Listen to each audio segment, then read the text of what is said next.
Arthur Plantagenet, 1st Viscount Lisle, KG, was an illegitimate son of King Edward IV, half-brother of Queen Elizabeth of York, and thus an uncle of King Henry VIII, at whose court he was a prominent figure and by whom he was appointed Lord Deputy of Calais. The survival of a large collection of his correspondence in the Lisle Letters makes his life one of the best documented of his era. Biography. Arthur Plantagenet was born in Calais, then an English possession in France, between 1461 and 1475, and died at the Tower of London, where he is buried. The identity of his mother is uncertain. The most likely candidate appears to be the wanton wench Elizabeth Waite, although the historical record is spotty on this issue, and it is not entirely clear that Waite is distinct from another of Edward's mistresses, Dame Elizabeth Lucy.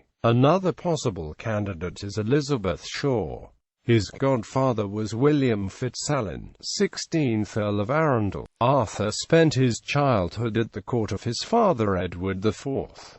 How he passed his youth after his father's death in 1483 is not known. In 1501 he joined the household of his half-sister, the Queen Consort Elizabeth of York, and moved to the household of Henry VII after her death in 1503.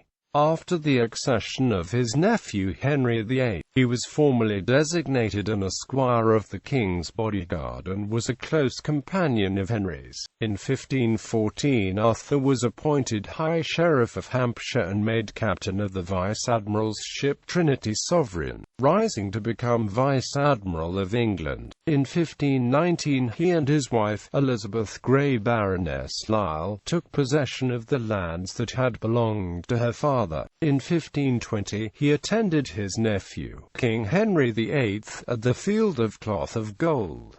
On the 25th of April 1523, Arthur was created Viscount Lisle. He was also to be selected Privy Councillor, Governor of Calais, and Lord Warden of the Cinque Ports, and named as Deputy of Calais, after the death of John Boucher, 2nd Baron Berners, on the 16th of March 1533. Constable of Calais. The